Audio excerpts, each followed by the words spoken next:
welcoming our panel.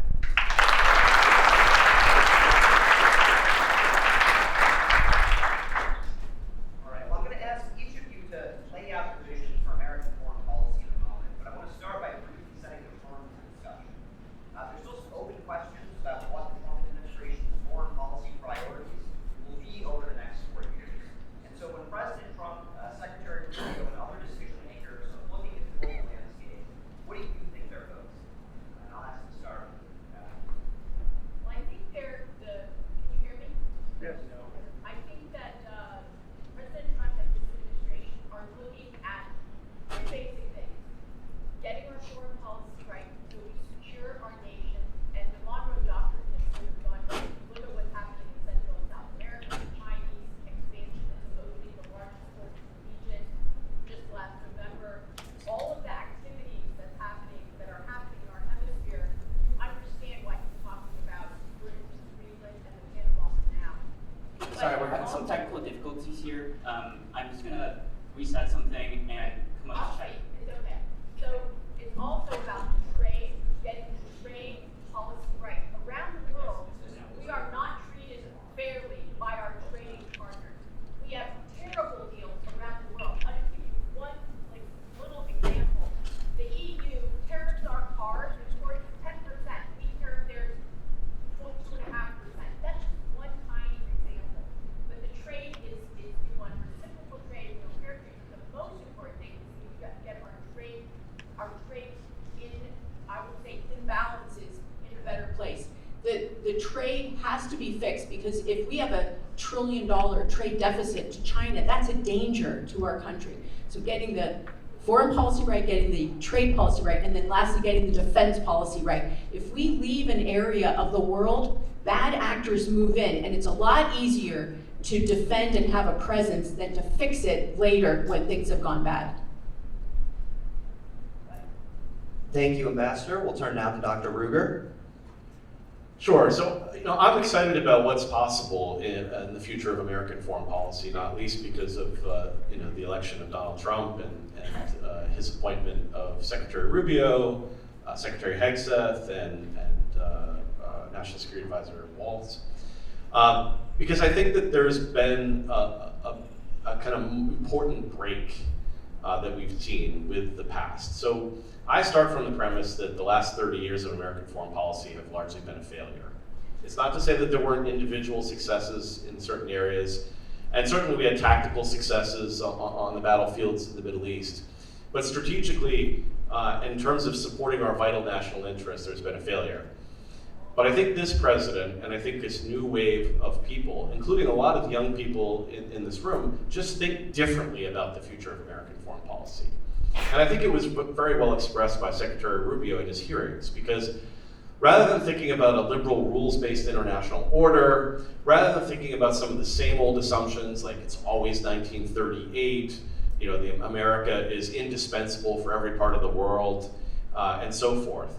It's a different vision. It's, as Secretary Rubio talked about, what makes us more secure, what makes us stronger, and what makes us more prosperous is what's going to drive American foreign policy. So when the ambassador talked about some of the issues related to trade, for example, it's thinking more in terms of what's good for America here than it is simply saying well, we have to capitulate on this or that because we need issue linkages with other areas like security. When in fact, a lot of the times, we're being treated as the kind of Uncle Sucker. And I think that's stopped, and I think it's a much more realist approach. It's looking at the world more the way as it is than as we would like it to be in that sense, right? It's looking at the world through the prism of American vital national interests, and it's not assuming things about our allies and partners. And I'm not saying that allies and partners can't be useful, but it's not assuming that simply adding is better. It's not assuming that simply capitulating to them or favoring them in order to keep them within the fold is necessarily the best approach. And so I'm excited about this, and I think that we have a real opportunity to make significant changes. Now, I think the ambassador and I may disagree on some of the particulars. So, for example, I think America having forward deployed troops in a lot of parts of the world is actually not in America's national interests. So, for example, I think that the United States would be wise to move its troops out of Syria, for example, which is something that Trump in the first administration tried to do, but the deep state actually prevented him from doing so. I think the United States should think much more carefully about the expansion of our alliance commitments. So for example, I think that we should be very, very cautious about any further expansion of NATO. In fact, we need to reform NATO, and I'm not going to say too much about that because I know Sumantra is an expert on it. But those are the types of things that I'm excited about, and I'm going to turn it over to my colleagues. Thank you. Dr. Scheinmann?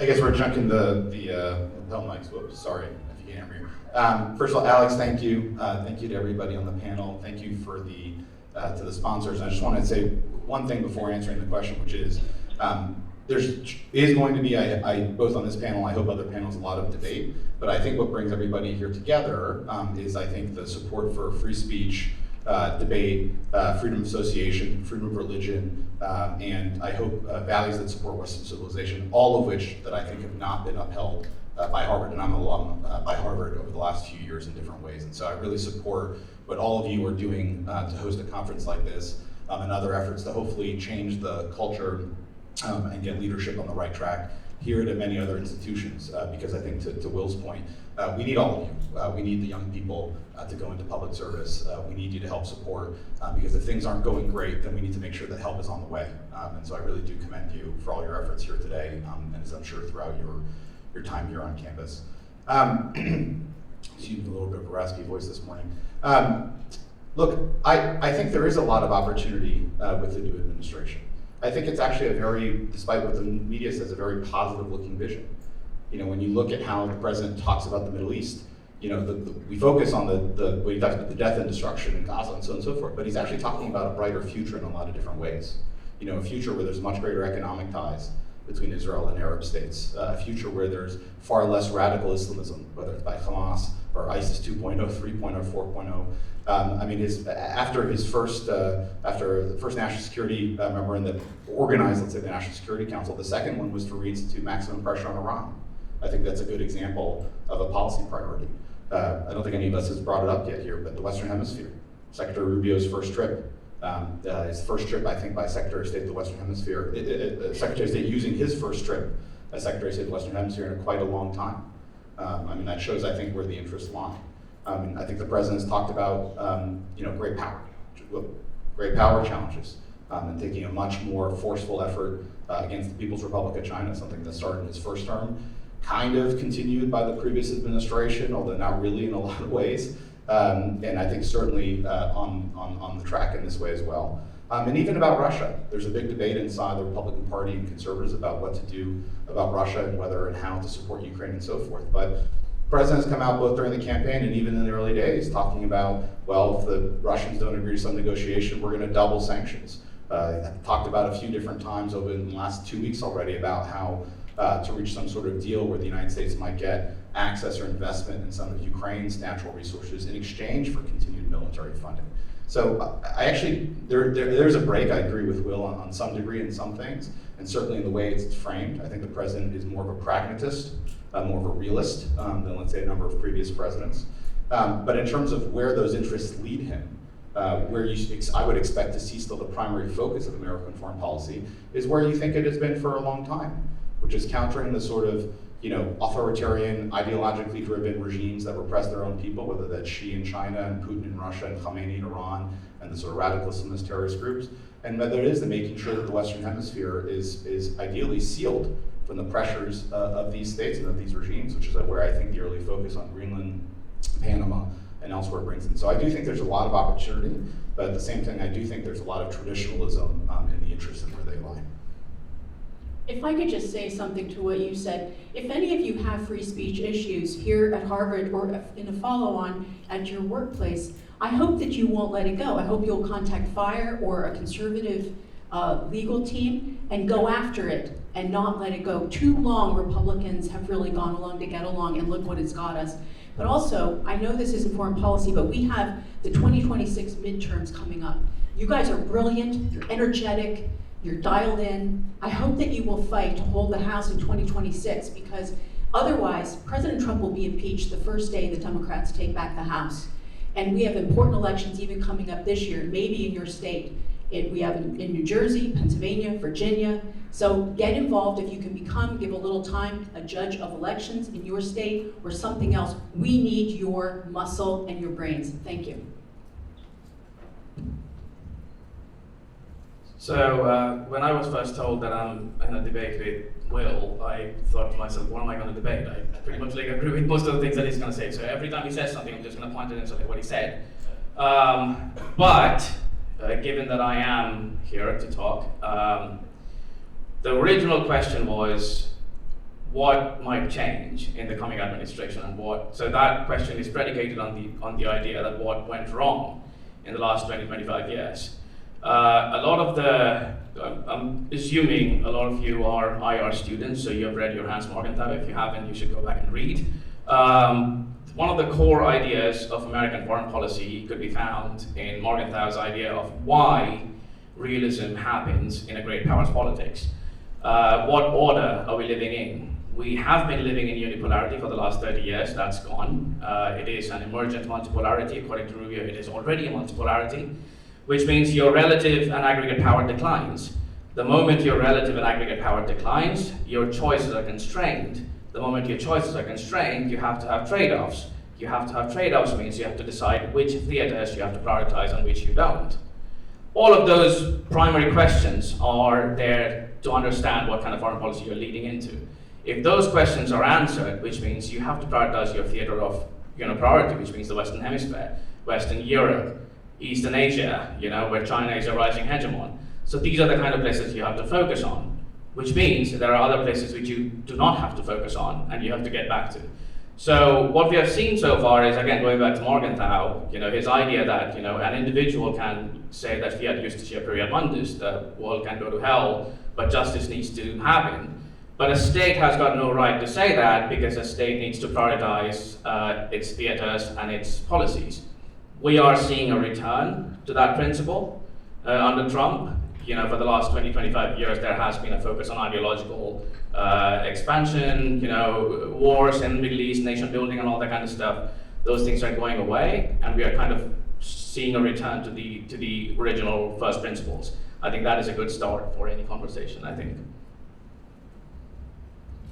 Thank you, and I just want to remind the audience that you can submit your questions from the link on the projector on either side of the stage. But I do have one more before we get to audience questions, which is that I really want to dig in on one of the differences that I think we've seen come up so far, which is sort of the nature of America's commitments abroad. And so maybe a good way to jump into that is to ask, what makes a good ally? What states are valuable or useful for the U.S. to be working with and committed to, more importantly, abroad? And we'll start with Dr. Ruger.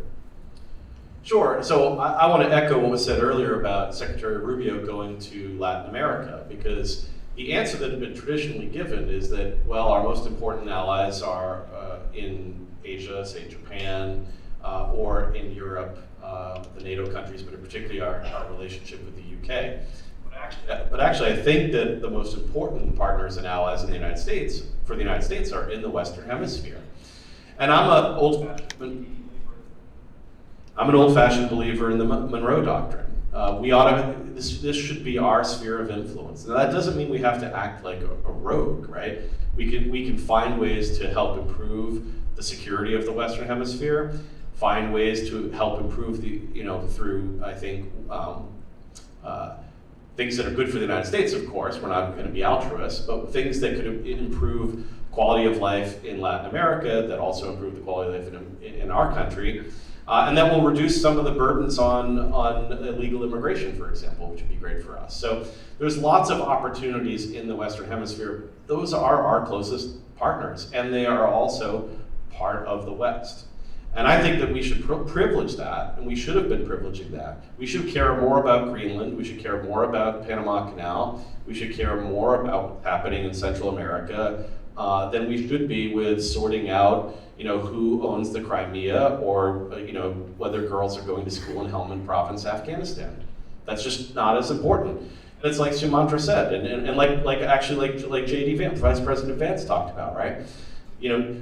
What's most important to us is our country, I mean, for me, it's my family, but then your country, your local community, your country, and then our neighborhood, and our neighborhood is Western Hemisphere. Unfortunately for Ukraine, Ukraine is in our neighbor, and we have to calibrate our policy in relation to that, because again, that relates to our national interests in terms of our vital national interests. And you know, the future of America, when it does come to our abroad, is more in the Indo-Pacific than I think it is in Europe and the Middle East. And that's why when it comes to the trade-offs that Sumantra talked about, first, privilege of our country, and that means domestic priorities too, because we can't say that there are just trade-offs in foreign policy. There are trade-offs between foreign policy and domestic priorities. And too long in this country, we have privileged the well-being of others over the well-being of our own communities. And that's tragic. Okay, that's a big mistake. But then after that, you know, following what J.D. Vance talked about, I think it is our neighborhood. And we ought to focus our policy in that direction. The question was about allies. What makes a good ally? Nothing. There should not be a permanent alliance in anywhere in the world. I'm a realist. Listen, you don't have to. Alliances are not formed because of regime type or religion. You know, there is no historical evidence to that. That you know you have to have. The alliances are only formed because of interests. So you have interests which are aligned to a country. Then you're allied to that country for the time being. If you're not, then you're not. Transactional. So far, the US, given that it's in the Western Hemisphere, it's surrounded by two oceans, it's got a massive navy, its GDP is still around 25% of the world. In the history of the United States, it has faced 5 hegemonic challenges: the Spanish Empire, the Nazis, Imperial Japan, Imperial Germany, and Soviet Union. China is the biggest threat than all of them combined. The Chinese production capacity is more than the combined production capacity of European Union, UK, Canada, Australia, and New Zealand. So the focus is on China. As Will said, the Indo-Pacific is far more important in that issue, in which case the China is surrounded by countries which are traditionally aligned to the United States when it comes to foreign policy. Those are our allies so far. You don't need to have any kind of formal treaty arrangement with all of them, as long as your interests are aligned. If they are there to share your burden, then that's great. Otherwise, you're going to balance and you're going to buck pass. All of the theories of international relations will come into play automatically, and that is it. There are places which the US would empathize with, as John Quincy Adams once said, that you show through your example, what needs to be, but you shouldn't be in a treaty alliance with any of those countries. That's like my very hardcore realist position. There is no such thing as permanent alliances. Both your history and my country's history, says the exact same thing. Alliances are not permanent. It is based on interest, and that is what we should be. Well, I do believe that we do need allies. So we are part of NATO, and our NATO allies have not been good allies. They haven't been carrying their weight, most of them, with a few exceptions. And they have, I will say, abused the system and expected the US to be, like someone said earlier, like sort of their rich uncle. And that we would take care of their defense, and this is mostly Europe, take care of their defense while they spend their money on free college and free healthcare and free goodies for their own citizens.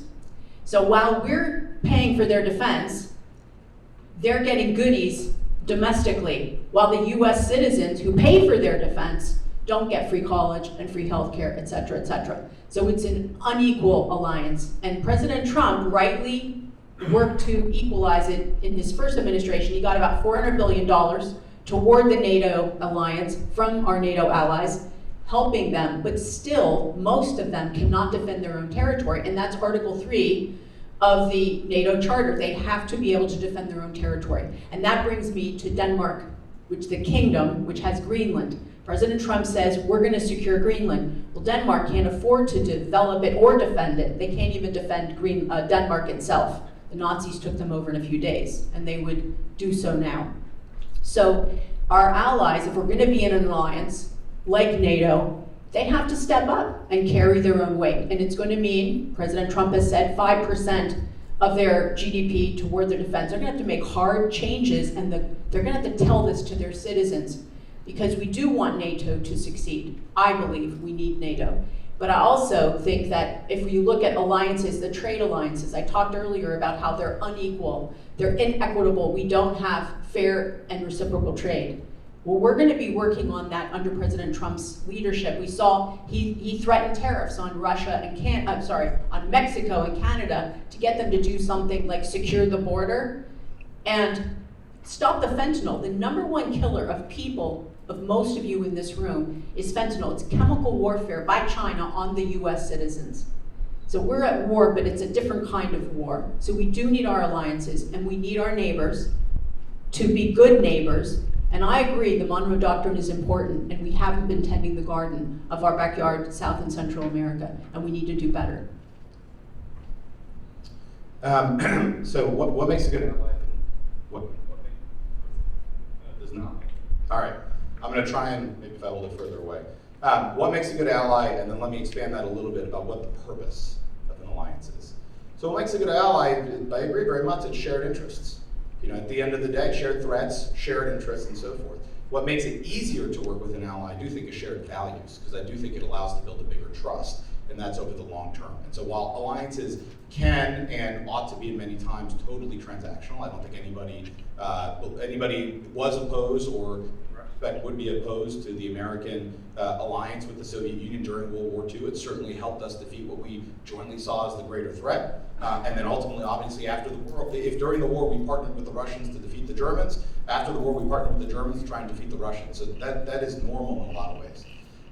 But what makes a good alliance is a little bit deeper than that, right? Our alliances are not, the purpose of them is not charity.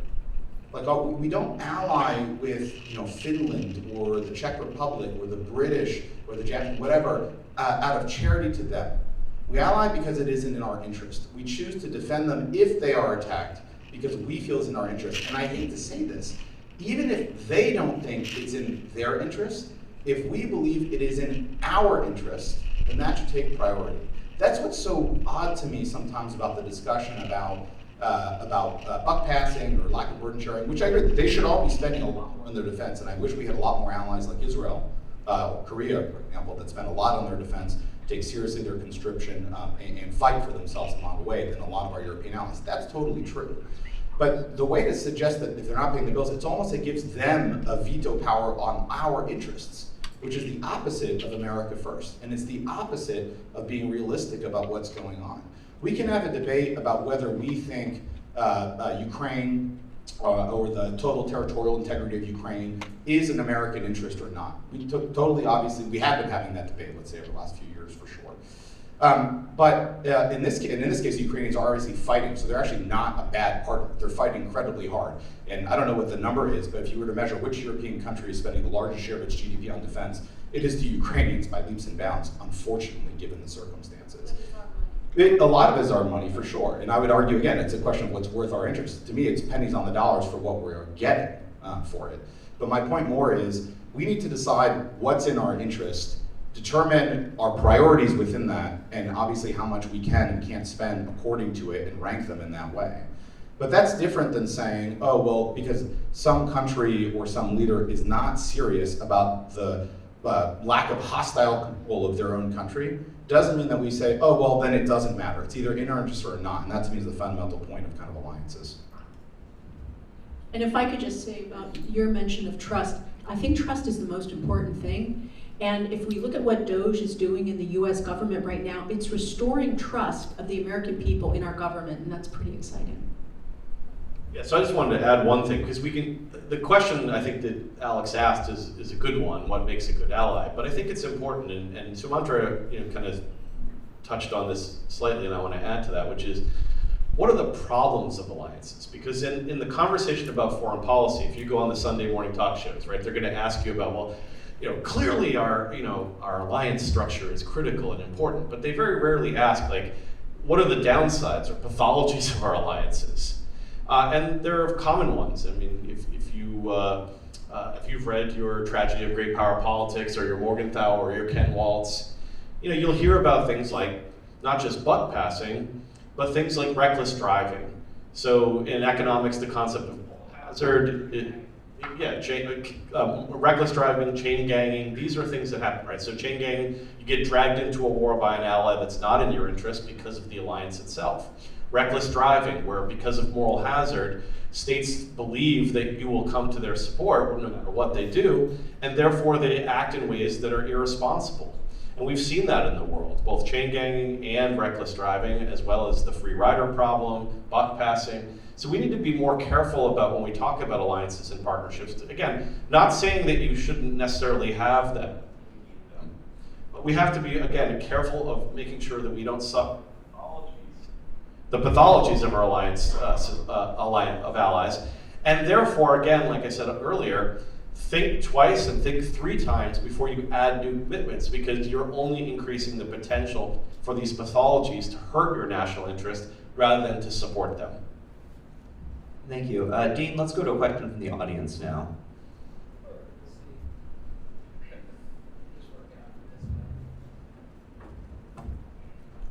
So one member of the audience would like to know, do threats to invade Greenland, Panama, and Canada make us stronger and safer? You know, how does an America First foreign policy approach, you know, coercion against other nations? Maybe let the former ambassador to Denmark answer that question first of all. Thank you. So Denmark is a kingdom. It has Greenland, the Faroe Islands, as well as Denmark in the kingdom. They're 3 separate countries. They're semi-autonomous from Denmark. And I'll just say this. I appreciate the question, but as a matter of fact, when President Trump says these very strong, slightly bombastic statements, good things come, because what it does is it shocks everyone out of the sort of, we've talked about earlier, the road that we're traveling on, and suddenly new opportunities open up, right? People began to think in new ways. And it happened in the first time when he said, we're gonna buy Greenland, back in 2019. New possibilities happened. I was able to fix a DOD problem that they wouldn't, even though I kept going and asking, they wouldn't fix it. We had no diplomatic relationship with Greenland. The premier wouldn't meet with me because of what my predecessor did up at our base, now called Pacific Space Base, above the Arctic Circle on Greenland. So to the point, when President Trump says these things, it allows us to think in new ways. So you should think of that as opening up new opportunities, and good things can come, because now suddenly the old ways are over and new ways can emerge. Just a slight addendum. I don't disagree. The only thing I worry about is questions of credibility. To Will or Sumantra's point, I think, is that much of the post-Cold War order, the last 30 years or so, is that we had a number of presidents say a lot of things, you know, make a lot of rhetoric, both threats to adversaries, but also commitments to allies. And we had president after president after president, when each of those things hit the fan, seemed to walk away from those things. You saw it in the last administration. Well, you know, don't invade Ukraine. You know, Iran, don't attack Israel. And then when they do, more or less, very little happens. You saw it under Obama, the Syria red line. You saw it, you know, even in the Bush administration on various things. We see it over and over and over again. And so, while I think a president using the entire tools at his disposal, let's say, in order to accomplish American objectives, is exactly how it should be. But I do worry a little bit that if it doesn't get backed up with achieving those interests, then over time our credibility does become a problem. And just one more thing to add. If you haven't read the book that President Trump wrote called The Art of the Deal, I suggest you read it or listen to it on Audible, because I think it's informative to how he negotiates. I have to add with 2 of the things that's already been said about Greenland. I agree with you that US interests shouldn't be decided by allies or adversaries, in which case Greenland is in the interest of the United States and we don't really care what other people say. As for the matter of coercion in foreign policy, coercion is a subjective idea. Peaceful expansion, by the way, is a historical American ethos. If you peacefully expand in Greenland, Greenland is a country which is 3 times that of Texas. It has got a population of 56,000, that's fewer than a football stadium, and it has got unlimited rare earth mineral supplies, including ceriums and lithiums and metals like cobalt and fuel, which could fuel the next technological revolution for almost like 50 to 100 years. In which case, and obviously the structural issue of it being in the Arctic trade routes and global warming and Russia and China and all that kind of stuff. It is an important part, which is in the interest of the United States. One can differ about how to move about it, whether it needs to be annexed. I don't think it needs to be. I think there are ways to get Greenland within the U.S. sphere of influence and have like unlimited mining bases and military bases and even like settlement issues done there, where U.S. can invest and people can go and live there. But whether it's in the interest of saying that Greenland is in the U.S. sphere of influence, so we're going to take it and have other people and other allies worry about it, I don't think that's an issue. All right. Dean, we'll do another question from the audience now. Another member of the audience wants to know how an America First foreign policy would approach Israel and the Middle East, especially given, there's not identical interests between any two countries. I'm happy to take it first and then pass the mic along. So I actually think this is one of the areas of the world where the president's vision is actually the clearest or the cleanest on this. So first, it's knowing who your friends are and knowing who the threats are. And unlike in the previous administration, I think the president's very clear that the number one threat to American interests in the region is the Islamic Republic of Iran. That is, first of all, let's just say, tried to actually kill the president. We'll just start with that, as well as a number of his former officials serving in the first term. In addition, has loads and loads of American blood in his hands and so forth. And continues to sponsor, Hamas, Hezbollah, the Houthis that are attacking American assets and ships and servicemen and so forth. And then our friends in the region, first and foremost, start with the Israelis, for some of the reasons we kind of listed before. And a recognition that I think that the more moderate Arab states, such as Saudi Arabia, the Emirates, Egypt, and so forth. And the president has basically said, one, Iran will never get a nuclear weapon, because nuclear proliferation, in particular, by means of a hostile regime, and in this case, one that, I believe they're rational in the sense, but at the same time, of all the regimes out there that have nukes, the one that I think is the least rational, let's say, might be the Iranian one. Made that very clear. Second is an advancement of more of these normalization, Abraham Accords-like agreements that he secured in the first term between Israel and a number of its Sunni Arab states in the region that can open up a much more prosperous Middle East in a variety of ways. And I think, again, also a big difference between the previous administration, and I understand that once you determine what your interests are, you go 100% in them. We should want the Israelis to win this war, period. It may be costly, certainly to them, a little less so to us. But whereas the previous administration sort of like, well, we kind of want you to win a little bit, but not too much because it might create other problems and so forth. So I actually think that the president's vision for the Middle East on this is very, very clear. And I would say, I think the other thing that is good is that, you saw this in his press conference the other night, which I assume is what the questioner is kind of referring to. I think the president is out of the box and open to a lot of different ideas. If people are like, oh, America might own Gaza. I don't know what that means. I don't know exactly what that would look like. But I think 7 or 8 years ago, prior to the Abraham Accords, again, you had, I remember this famous speech by, I think then Secretary of State John Kerry that said, you will never have Arab states sign normalization agreements with the Israelis until there is a Palestinian state. Never, never, never, never, never. And the president comes in and treats enemies like they should be and treats allies like there should be, and a sense of trust and a sense of fear gets set in each of those places, and is able to find the right deal, he is a deal maker, to get it through. So I actually think he has a very positive vision of the Middle East, and one that is likely to actually be quite successful. And I think that, like you mentioned, he pulled us out of the, he did the Abraham Accords. And what happened from that is so beneficial to trade for Israel to have the diplomatic normalization with these Muslim majority countries. That's going to expand under this current administration. And the fact that he said, well, we're going to just develop Gaza. He said that in the Oval with Benjamin Netanyahu. Now Egypt has stepped up and said, well, we'll help to do that. So when he states these kinds of things, good things follow. But let's not forget, in the first Trump administration, he took us out of the JCPOA.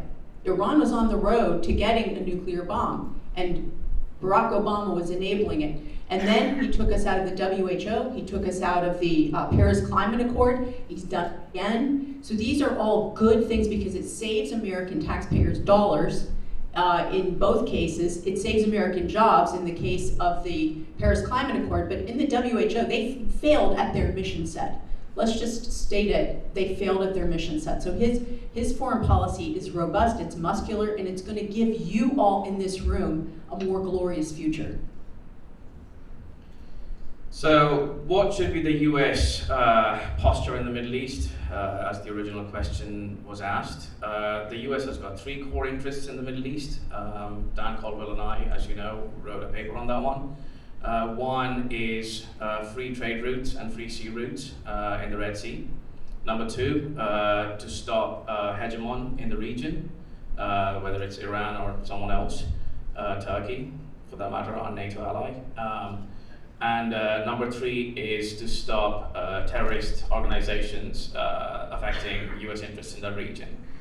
From what we have seen so far in this administration, all of those 3 boxes have been ticked. The president is clear that he wants to have some kind of a normalization deal with Iran, provided Iran doesn't reach the nuclear threshold, which is a completely valid point. The second, he has ensured that there needs to be some kind of arrangement in the Red Sea region, although he has also mentioned that the Europeans should take a lot more burden when it comes to policing the region, because it's their trade, which is a lot more at stake compared to the American trade. And number 3, when it comes to terrorist organizations, the US has already achieved over-the-horizon capabilities in that region, which wasn't there in 2001, for example. Times change, technologies change. So far, from what we see, the new administration is reticent about being in any kind of war in the Middle East.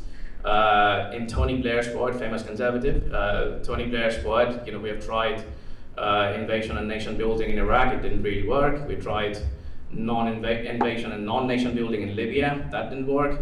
Proxy war in Syria, that didn't work. So problem is how to have kind of like an equilibrium in the region. The equilibrium needs to be done by the local actors, and depending on the shared interest, we have to support the actors which are aligned to us. In some cases it's Israel, in some cases it's Saudi Arabia or Turkey, whoever is providing order in that region. So I think it's, of all the problems that the president faces, I think that's the most fluid one. Europe is a set of structural questions, Asia is a set of structural questions, Middle East is a little different. There are lots of ethnic components there which are, to put in a diplomatic way, difficult to solve. So I think there needs to be a more pragmatic approach on that front. But so far, the 2 instincts of the president is like no nuclear weapon in Iran, no war in the Middle East, and burden sharing in the Red Sea. I think those are pretty appropriate. Yeah, I'll just be quick. Fortunately, Israel is a very strong, capable country that has been able to defend itself against some of the worst elements in the region. So, again, I think that's fortunate. And therefore, I think that it's asked for the United States is a lot less, because it is responsible for itself. I think it's perfectly fine for us to sell weapons to Israel so that it can defend itself against these actors. But I want to kind of pivot away from that back to where Sumantra was with the issue of the Middle East as a whole, but in this sense, which is as a region, it simply is, it has to be prioritized appropriately for US interests.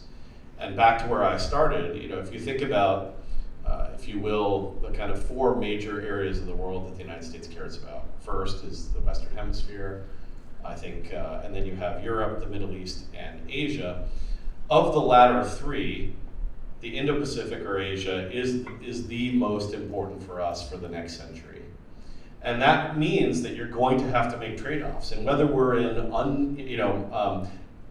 balanced unipolarity or we're in multipolarity, whatever we want to call it, the fact is that the world has changed in significant ways since 1991 and certainly since 1945. And it's going to require that prioritization. And we've spent a lot of blood and treasure in the Middle East, in Afghanistan, in Iraq, Syria, Libya, other places. And I think we need a very different approach to the region as a whole that places it as a lower priority for onshore engagement.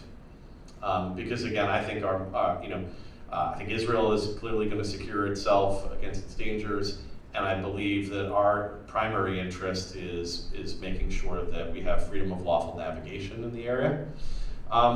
But we should not be trying to sort out the kind of ideological or philosophical future of Middle Eastern countries.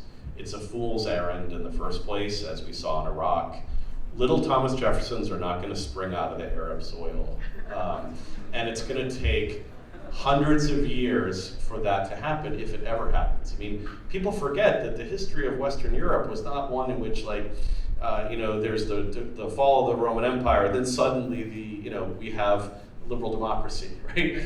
These things take time, and one of the big failures of neoconservatism is an unwillingness to understand and appreciate the very long road to liberal democracy that the West had, and the inability to quickly transplant that to soils where it's not as fertile, and the willingness and eagerness of other people to have these things. So it's not a case where you just cut off the heads of bad regimes and you're somehow going to get good results.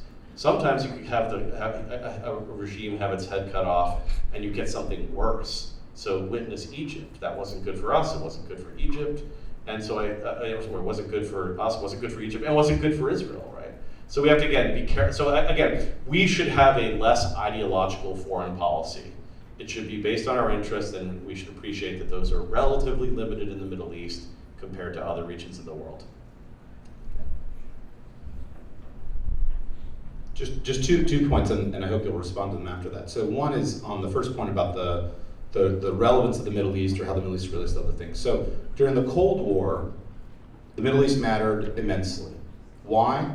Because at the end of the day, in order for us to rebuild Europe, in order to prevent communist subversion or Soviet invasion or coercion, we needed energy.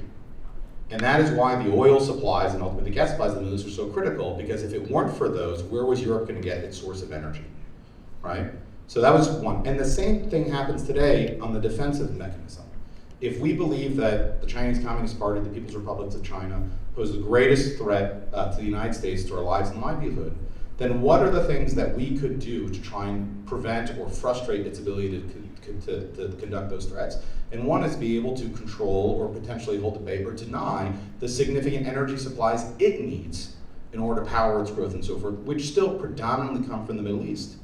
The Chinese and the Russians have built a strong partnership alliance, whatever you call it, where the Chinese theoretically are buying a lot of Russian gas, and as the West has cut off Russian, mostly cut off Russian energy ports, some have gone to China and India, but not as much as you would think. So one is just, I'd be careful to suggest that these regions and these interests are totally siloed from one another in that way. For the same reason on the Western Hemispheric stuff, the reason we may care about the Central American republics, Panama Canal, Greenland, is because of what is actually threatening them. What we are concerned about is the threat of Chinese economic coercion, potentially infrastructure control, and ultimately subversion in the United States, which is, by the way, not that different than what the founding fathers and Alexander Hamilton and Abraham Lincoln talked about going back to the early days of the Republic. They were talking about the British and the French and other monarchies, but today we're talking about China. So one is that there is an interrelation between regions.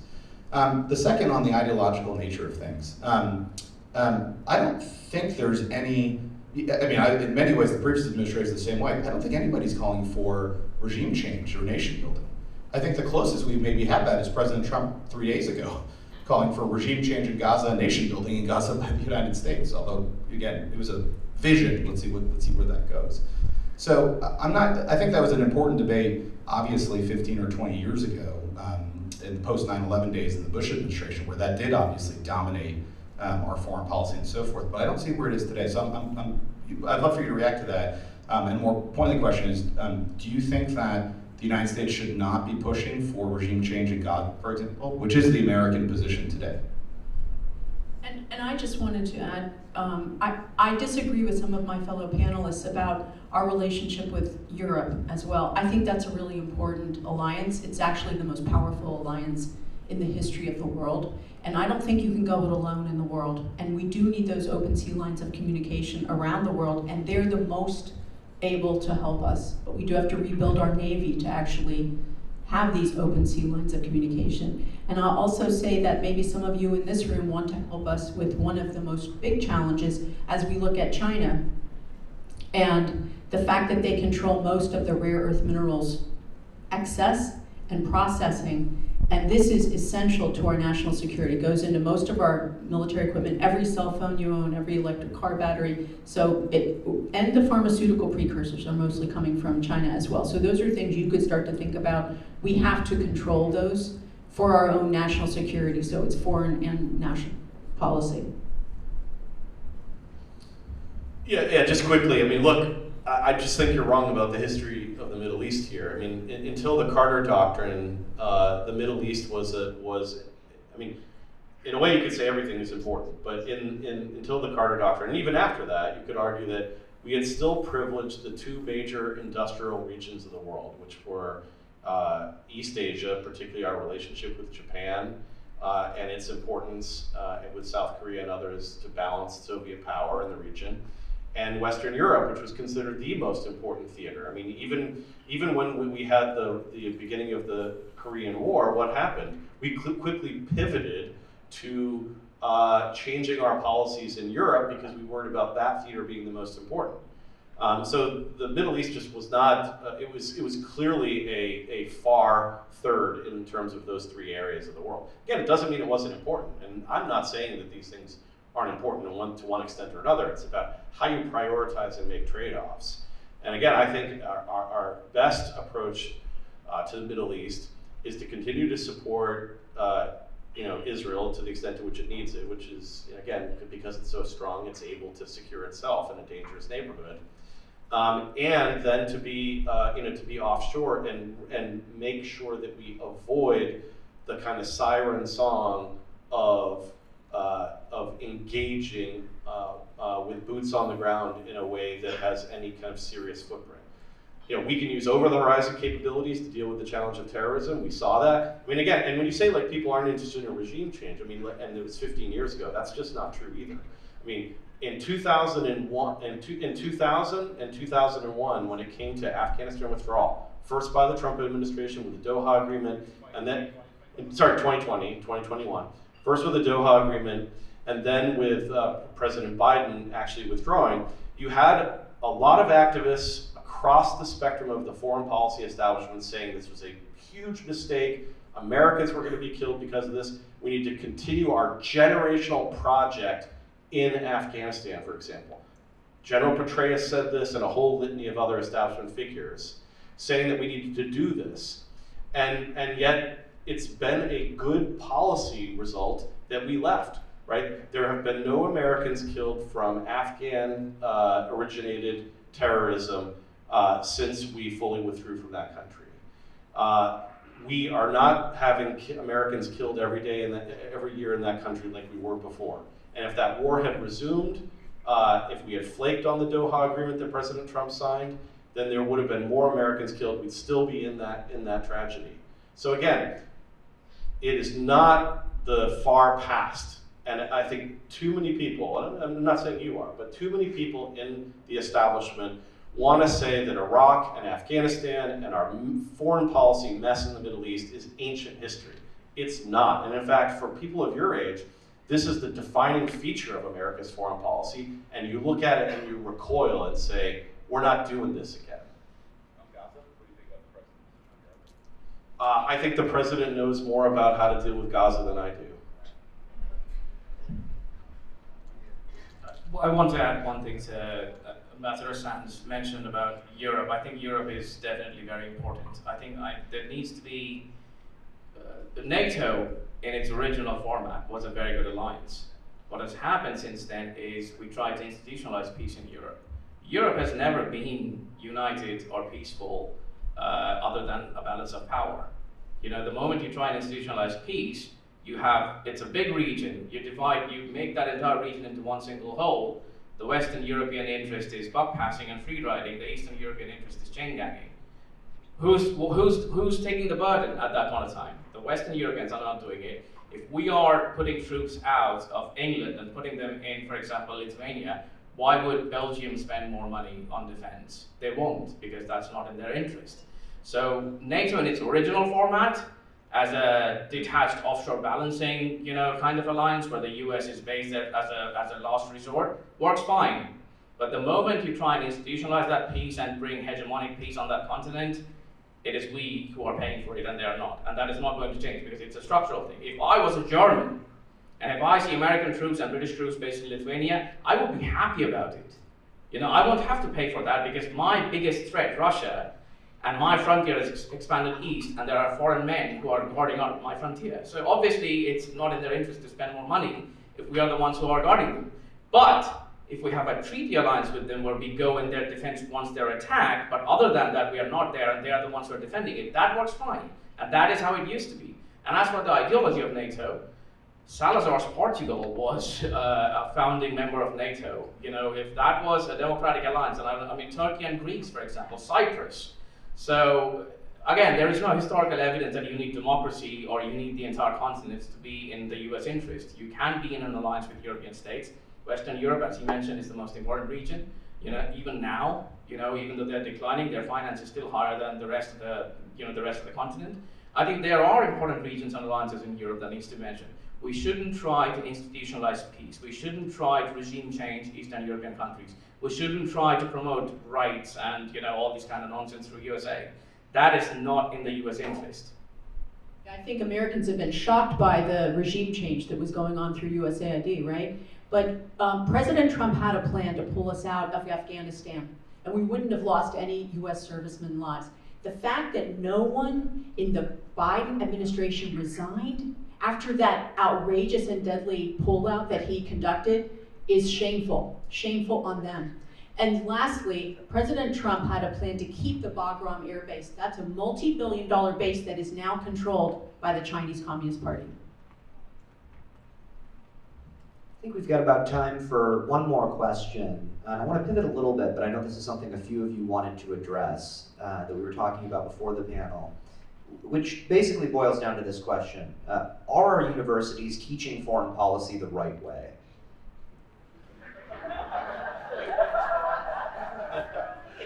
You can move on to the next question. No, it's a great question. My son writes for a campus journal as well, and who are the people on the Salient here?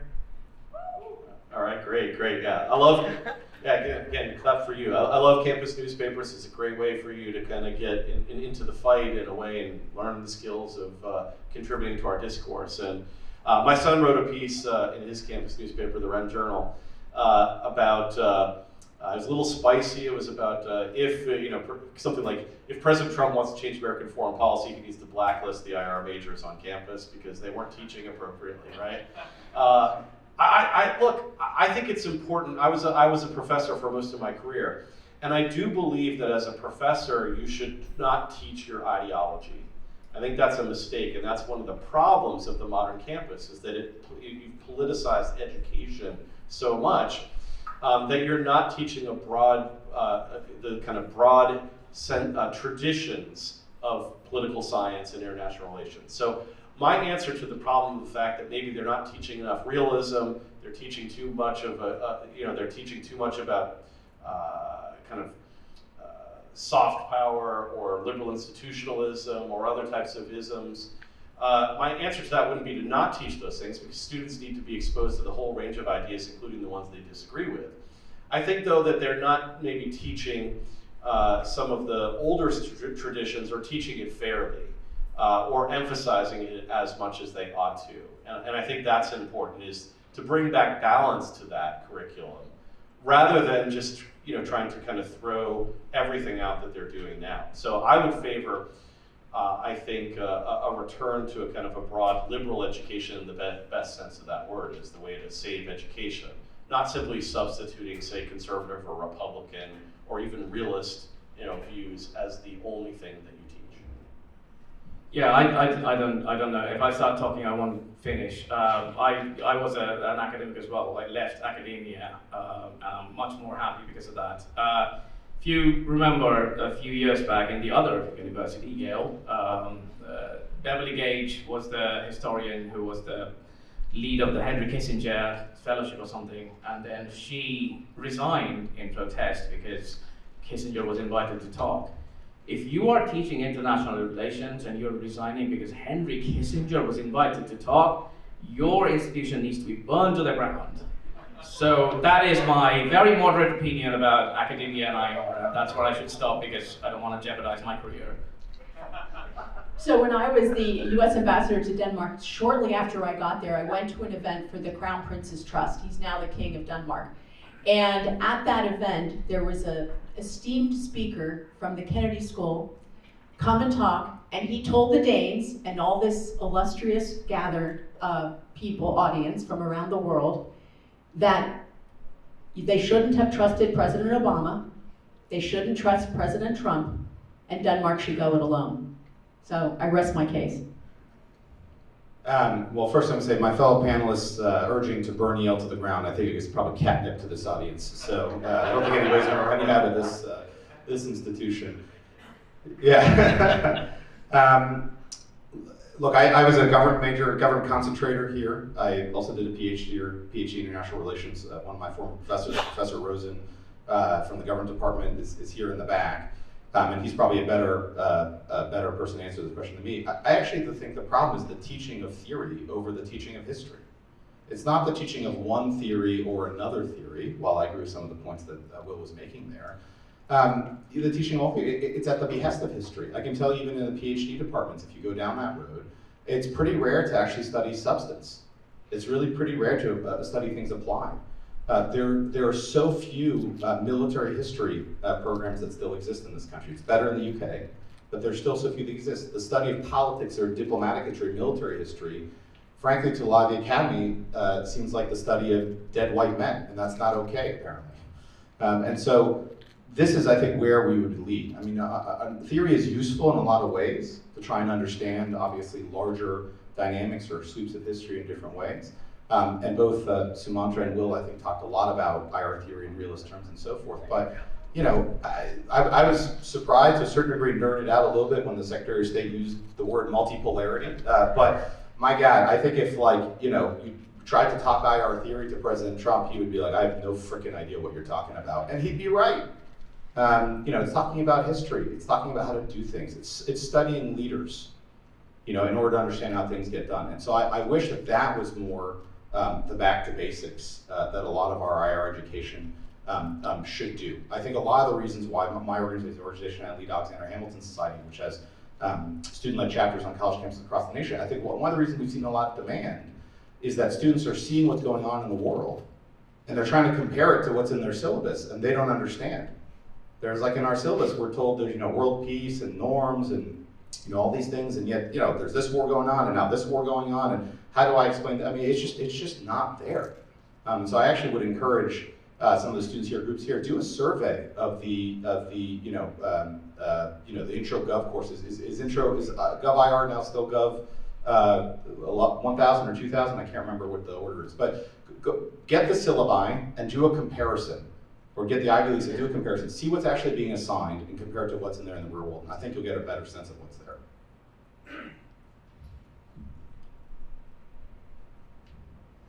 All right, thank you all so much. Please join me in giving a round of applause to our wonderful panel.